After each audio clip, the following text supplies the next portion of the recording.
a des artistes qui se démarquent par leur talent, d'autres par leur polyvalence. Et puis, il y a ceux qui réunissent les deux. Notre invité du jour est de cette trempe-là. Peintre, décorateur, maquilleur artistique, chanteur gospel et slameur engagé. Hello le monde, c'est encore moi, Christophe Mokenge, pour la présentation. Il manie les pinceaux comme les mots, les couleurs comme les émotions. Et derrière chaque création se cache un message fort et inspirant. Aujourd'hui, sur le plateau de Flambeau d'Espoir, nous recevons Charel Chavitoni Kewa, alias Wamas Pacifique, originaire de la République du Congo. Il vient partager avec nous son parcours, ses défis et ses rêves. Bonjour et bienvenue, cher plusieurs en un. Bonjour. On est ravis de te recevoir, toi et tes multiples talents. Tu fais de la peinture, de la déco, du maquillage artistique, du slam et du gospel. On a l'impression que tu vis et respires l'art. Dis-nous, comment tout a commencé? Mais tout a commencé depuis ma naissance parce que déjà à la base je suis autodidacte en dessin art plastique et bien d'autres talents je les ai découverts dans mon parcours tout au long de mon cursus d'évolution et j'ai commencé à pratiquer professionnellement la peinture en 2012 et je pratiquais déjà le slam en 2009. J'étais encore sur le banc de l'école et quand je me suis fait découvrir à partir des petites compétitions scolaires et j'avais eu l'occasion de participer à la compétition inter-école de slam en 2009. À l'époque, le Centre culturel français, qui est aujourd'hui l'Institut français du Congo. Ensuite, j'avais également participé à la deuxième parce qu'en premier, on avait échoué, l'école avait échoué. Et à la deuxième édition, c'est là où je me fais démarquer avec le titre gagnant de meilleur slameur en texte. Dans ma catégorie, j'étais encore au collège. Et c'est là où tout a commencé. J'ai commencé à faire des émissions et tout. Et j'ai voulu aussi mettre en valeur mon talent primitif qui est du dessinateur. Parce que déjà... pendant mon enfance, j'étais plus connu avec ce talent de dessinateur et j'ai participé dans pas mal de compétitions dans les quartiers, dans les écoles où j'avais toujours cette place de premier. Et au fur et à mesure, la passion grandissait et puis ça devenait pour moi un métier. Et lorsque je passe en classe de troisième, c'est là où je m'engage à une formation de peinture en bâtiment. D'accord. Donc, c'était l'association du métier de peinture bâtiment et d'art en un et qui a fait aujourd'hui de moi un artiste peintre complet, donc en peinture bâtiment et en art plastique. Et aussi avec le slam, j'ai aussi commencé avec les anciens groupes, notamment le collectif Noble Art qui faisait de la musique pop et du rap, où j'ai commencé à fredonner aussi de la musique. Ici à Brazzaville? Ici à Brazzaville, avec des artistes Inter Ali, MC Marcus, qui ont peut-être arrêté. Mais voilà, j'étais déjà dans ça. Et je tiens aussi à donner ce détail très important que certains de fois ont dû peut-être oublier. Quand j'étais enfant, dans le quartier où je suis né à Texaco, sur la rue Malima, on avait un groupe de gala, un groupe de danse de gala. Oui. Et je faisais aussi partie de ce groupe. Donc, je dansais aussi. Ah oui. Oui, je dansais aussi. Et quand je passe au collège, en classe de 5e, j'intègre le groupe pop Corbeau Master, qui était des groupes assez populaires de l'époque. C'est un groupe qui n'existe plus? C'est un groupe qui n'existe plus. Et ensuite, j'avais intégré le groupe mythique que tout le monde connaît, iDance. Voilà, donc dans la même période où je participais à la compétition inter-école du slam, j'étais déjà danseur dans iDance. Et quand j'ai continué avec la musique, suite à ma réussite à la compétition inter-école du slam, j'avais décidé de commencer à faire du gospel. Ok. Oui, parce que je m'étais retiré du collectif Style Oblique. Parce que t'es passé par là aussi? Oui, je suis passé par le collectif Style Oblique bien après ma compétition. Okay. Bien après la compétition. Et lorsque je me retire du collectif pour essayer un peu de me faire découvrir dans la cité, parce que à l'époque, nous étions plus renfermés au niveau du centre culturel français. C'est plus là où on faisait des spectacles et tout. Donc, on n'avait pas vraiment la notion d'aller se faire découvrir dans d'autres quartiers.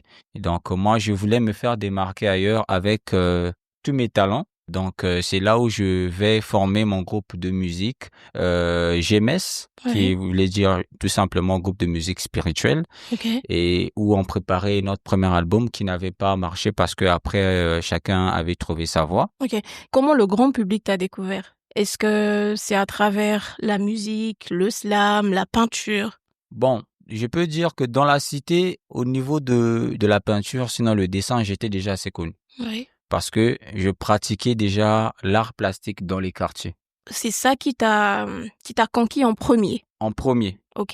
dans les quartiers, mais au grand public, c'est le slam. C'est le slam qui m'a fait vraiment découvrir parce que lorsque je participe à la compétition, après, j'ai passé dans diverses émissions, divers plateaux. Mmh. Dans divers plateaux. Et aussi, je n'ai pas parlé de ça, je faisais partie d'un groupe de théâtre, le Paraclet, et on faisait aussi le cinéma. Donc, Waouh, tu oui, touché à beaucoup de oui, choses, j'ai hein? touché à beaucoup de Tu un choses, touche-à-tout. carrément. OK. Voilà. Donc, en dehors de ma carrière solo en slam, Mmh. en groupe, je me faisais aussi découvrir dans le cinéma avec ce groupe-là, le Paraclet, à l'époque, Et là, on était, dans les années 2009. 2009, OK. 2009, l'année 2009 où on avait sorti la série L'amour ou la coutume, OK. L'amour ou la coutume, et c'est dans cette série que les gens m'ont découvert dans le cinéma, mais beaucoup plus sur le slam. OK. Tu portes plusieurs casquettes. Est-ce pour toi une force ou parfois c'est une vraie gymnastique à gérer? Comment tu t'organises au quotidien? Le métier que je pratique est pour moi une passion. Je peux dire que c'est ma vie, au fait. Mmh. C'est ma vie. Moi, déjà, je respire l'art, comme je le dis toujours, je respire l'art. Mais je m'organise très bien parce que le secret, c'est la discipline. Yes. Ouais, c'est la discipline et puis connaître vraiment ce que l'on veut, de ce que l'on fait aussi. Mmh. Voilà. Donc, qu'est-ce que je fais? J'avais d'abord priorisé mes objectifs pour Type chaque d'art? type d'art. Oui. Donc, le métier de peinture est comme un métier de base qui approvisionne d'autres talents, en fait, Oui, je vois. d'autres domaines artistiques. Mmh. Voilà. Et puis, le reste, on attend parce que tout ne marche pas d'un coup. Mais, qu'est-ce que je fais? Je m'arrange avec le métier de peinture de subventionner le métier de musique, qui est le métier que je fais souvent dans les horaires nocturnes. OK. Carrément, en fin de journée, c'est plus le soir que j'enregistre au studio. Et le slam, bon, quand j'ai le temps, j'écris mes textes. Oui. Et par occasion, lorsque j'enregistre en musique, je peux enregistrer en slam. Mais sinon, dans la journée, je suis dans la peinture. Et voilà, c'est comme ça que je m'organise. Tu donnes l'impression que tu as toute une grande équipe derrière toi. Comment tu gères cette équipe? Oui, j'ai toute une équipe.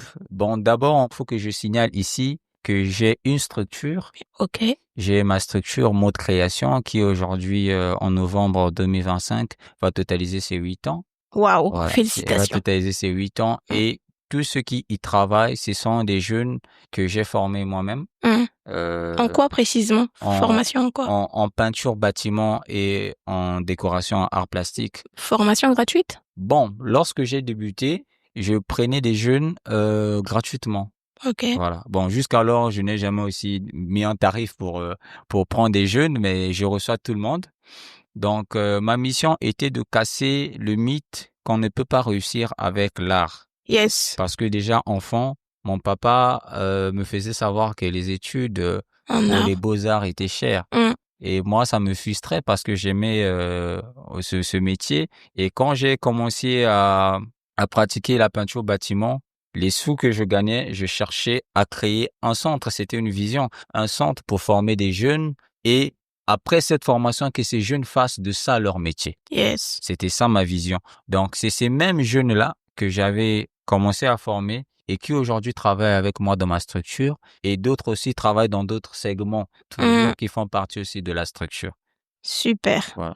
Et s'il y a un moment clé de ton parcours, celui qui t'a vraiment, confirmé que tu étais sur la bonne voie, ce serait lequel? Ce serait lequel? Est-ce que tu as vécu un moment fort qui t'a fait dire: «Oui, je suis sur la bonne voie, je me suis pas trompé»? Oui, il y a eu un moment fort D'abord, lorsque je me fais démarquer en 2018, si je me souviens bien, c'était à la sortie de la formation en entrepreneuriat au Global Entrepreneurship Week, Mm. avec où j'ai aussi découvert l'ONG Butterfly qui m'avait reçu aussi, qui m'a fait découvrir. Donc, en 2018, je rencontre à la sortie de la formation le festival de la bande dessinée avec Billy Lee, Joël, je fais un coucou, Mm. où je n'étais qu'au protocole du Butterfly. Ok. Et à l'heure de pause, j'avais pu réaliser une œuvre qui était devenue virale tout au long du festival. Et c'est là, parce que déjà, on avait déjà plusieurs invités, il y avait beaucoup d'acteurs artistiques et culturels qui étaient là. Mm. Donc, lorsque je réalise cette œuvre, un confrère qui prend cette œuvre et qui va le montrer dans le hall, parce que j'avais réalisé un dessin où il y avait et les invités et les partisans du festival dans le hall de l'Institut français du Congo. Magnifique. Voilà. Et tout le monde découvre. Et qui a fait? Et on dit non, c'est Xavi. Le, Xavi, c'est qui? Il le, n'est pas parmi les invités. le déclic. Voilà. Donc, le déclic. Et c'est là où on me dit, mais pourquoi pas que tu prennes un stand? Et je m'étais placé à côté des autres, où j'ai aussi fait la découverte du jeune Desi Malonga, avec qui on s'est lancé dans le maquillage artistique. Que je salue. Voilà. Oui. Donc, et c'est là où c'est parti, où je reçois beaucoup de jeunes, une vingtaine de jeunes qui s'inscrivent le même jour Oui. pour prendre, c'est-à-dire pour s'inscrire pour la formation. La formation en En dessin. dessin. Ok. En dessin. Et c'est là où même je commence vraiment professionnellement avec ma structure à l'Institut français, où j'avais pris de l'espace à la Paillote. Mm. Ceux qui connaissent la Paillote de l'Institut français, la seconde Paillote, Mm. où j'ai commencé à former des jeunes là-bas. Et c'est de là aussi que notre création est partie vraiment officiellement. Ok. Et c'était un moment très émouvant pour moi, parce que si cela n'était pas arrivé, je ne pense pas que aujourd'hui on parlerait de Xavi ou Hamas Pacifique un peu partout. Ok. Mm. Donc, si je peux résumer, tu es plutôt autodidacte, passionné. Tu n'as pas fait Oui, oui. d'école d'art. Je n'ai pas fait d'école d'art. Super. C'est un message fort que tu fais passer. Oui, oui. On n'a pas toujours les moyens de se payer une formation, mais avec un peu de volonté, un peu d'organisation et de discipline, Voilà. c'est possible de réussir. C'est très possible, c'est très très possible. Il suffit d'y croire Mm. et de ne pas surtout écouter tout ce qui se dit autour. Parce que moi, si j'écoutais ce que même mon père m'avait dit, Mm. que c'était impossible que j'évolue dans ce métier parce que c'était cher pour payer l'école de formation, Mm. je pense que je n'allais pas arriver là où je suis arrivé. Donc, il suffit d'y croire et de mettre la discipline, d'avoir aussi des bons objectifs, une bonne vision. Mm. Et après, le reste arrive avec le temps. Mais il faut d'abord croire en soi, et rien n'existe au hasard, parce que déjà Dieu lui-même, le créateur du monde, c'est le premier, je peux dire, artiste. Oui. Voilà, c'est le premier artiste. S'il n'avait pas cru en lui-même, il n'allait pas avoir la volonté de créer le monde et les humains. Mm. Donc, il faut d'abord croire en soi, et puis de la foi, tout se crée. Toi qui es un artiste engagé, c'est quoi pour toi être engagé à travers l'art? Bon, être engagé pour moi, à travers l'art, c'est d'être capable de pouvoir transmettre des messages, sinon des informations impactantes Mm. envers la communauté, parce que si l'art ne sert à des avantages personnels, pour moi, ce sont des œuvres mortes. Mais tout ce qui est engagé, c'est ce qui vient pour relever, pour donner de l'espoir, c'est pour transmettre Mm. des valeurs innovantes, des vertus, et puis des messages qui peuvent faire avancer les choses. Ça peut être dans une famille, ça peut être dans une communauté, ça peut être dans un pays, pardon. Ça peut aussi être un message qui favorise Mm. la paix, la réconciliation, l'éducation. Yes. Donc pour moi, c'est ça, être engagé. Ok.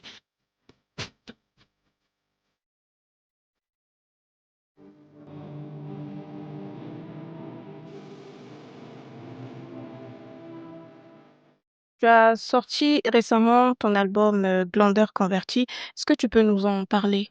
Oui, Glandeur converti, bon, moi je l'appelle mon bébé, parce que Glandeur converti, c'est le grand frère de tous mes enfants. Ah, carrément.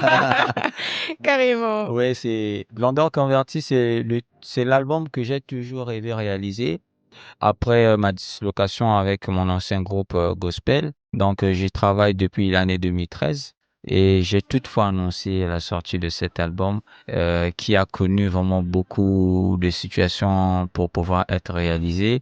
Et Dieu a fait grâce en cette année 2025, on a pu réaliser cet album gospel dont le message Principal est... voilà, principal est de se convertir. Bon, se convertir pas forcément dans une religion, mais Hmm, d'adhérer à la vie de foi en Jésus-Christ et puis de pouvoir vivre dans l'amour, sinon dans dans les valeurs chrétiennes. Donc, c'est ça le message, d'où je parle aussi de moi dans l'album, qui suis aussi passé par diverses situations. Justement, en parlant de messages, est-ce que ton message dérange parfois? Et comment tu réagis quand ton art ne fait pas l'unanimité? Les critiques ne manquent pas autour de toute œuvre, de tout ce qu'on réalise. Mais comme j'ai dit au départ, quand on croit en soi et quand on croit en ce que nous faisons, quand surtout tu sais que c'est pour des bonnes valeurs, c'est pour Les bonnes causes? des bonnes causes, une bonne mission, on se plaint pas, on s'en fout des critiques. On s'en fout des critiques, pas dans le sens où les critiques, faut les ignorer. Parce que les critiques aussi font mûrir, ils font aussi grandir. Ça permet aussi d'améliorer là où il y a des failles. Tout à fait. Mais on ne fait pas de ces critiques, c'est-à-dire une manière de se créer de mauvaises énergies pour dire que ce qu'on fait est mal et il faut qu'on arrête. Hmm. Non, non, non, non, non. Donc, ce que je fais face aux critiques, je reçois et voilà, je sélectionne ce C'est qui est justement important la pour moi sélection. et tout. Mais non, le reste, c'est pas mon souci. Ok. Voilà. Entre l'inspiration, la création et la réalité du terrain, OK. quel est ton plus grand défi aujourd'hui? Bon, mon plus grand défi, vu la réalité du terrain, le terrain en lui-même n'est pas si mauvais. Hmm. Voilà, le terrain en lui-même n'est pas si mauvais parce que la bonne mémoire que j'ai de la communauté congolaise face à l'art, c'est que les Congolais aiment ce qui est bien. La bonne mémoire que moi j'ai, Hmm. selon mon parcours et mon parcours générationnel aussi, hein, c'est que la génération pour laquelle je m'étais engagé à faire aussi l'art, c'était une génération qui aimait de la bonne musique, des bonnes valeurs. Mon défi est vraiment de faire valoir le métier que je fais et aussi de faire comprendre aux gens que ce sont des métiers nobles. Ce sont des métiers nobles par lesquels on peut transformer beaucoup de choses. On peut transformer notre environnement, on peut transformer nos conditions de vie, on peut aussi ramener l'émergence, même si tout le monde attend que l'émergence... Là, tu réponds à la prochaine question. Ah, ah, ah, ah, ah. J'ai Là, tu donc réponds déjà à anticipé. la prochaine question. Oh, donc, je m'arrête là. Je pense que l'essentiel est là. Voilà. OK. Alors, tu fais du gospel et tu portes un message fort à travers ta musique. Quelle est donc la place qu'occupe la foi dans ton parcours artistique? Bon, au départ, lorsque je me suis décidé à faire du gospel, c'était juste un moyen pour moi de rendre grâce à Dieu pour tous les talents qu'il a déversés en moi sans que je lui donne quoi que ce soit. Et ça en vaut la peine. Voilà, et ça en valait vraiment la peine. Mhm. C'était ça pour moi, vraiment la base de mon engagement dans le gospel. Mhm. Et je le fais comme ça, sans forcément m'exiger d'être dans une tierce communauté. J'ai ma passion qui m'anime et je le fais pour moi et pour Dieu et Ok. aussi pour aider les autres. Donc c'est un peu ça. J'espère que c'est clair. Ok, oui, c'est clair pour moi. C'est clair pour moi. Alors, le gospel congolais, Hmm. est-ce qu'il va bien à ton avis? Bon, le gospel congolais, Et quand je dis congolais, je parle du 242. le gospel congolais, il ne va pas bien. Il ne va pas bien. Si je dis qu'il va bien, Tu te mentirais à toi-même. ouais, je me mentirais à moi-même parce que on sent que il y a le show business qui essaie d'embrouiller les gens dans le gospel. C'est-à-dire les gens actuellement, parce que faut vraiment le reconnaître que le gospel a pris vraiment beaucoup de place dans la musique. La musique 242? Parce que, Non, quand je dis c'est en général, de mais façon générale, ok. de façon générale, mais au niveau du 242, ça boîte parce que déjà on a un problème d'acceptation. On n'arrive pas à considérer des artistes gospel, surtout au niveau des églises. Au niveau des églises, il faudrait forcément sortir d'une église pour être tenu par une communauté. Ok. Ça, c'est au niveau des communautés religieuses parce que il y a ce problème-là. Avant que ça arrive, Je t'arrête avant que tu n'évolues, s'il te plaît. Est-ce que tu ne penses pas qu'il y a un problème quelque part de visibilité? On a l'impression qu'ils n'existent pas alors qu'ils sont là. Enfin, alors que vous êtes là. Mais bien sûr, Parce que déjà, les structures qui gèrent les artistes gospel sont issues des communautés. Et on OK. priorise les artistes qui sortent de ces communautés. Donc, du coup, quand un artiste sort d'une autre origine religieuse, sinon chrétienne, il y a la marginalisation aussi. Il faut savoir le noter. Il y a la marginalisation, il y a moins de considération.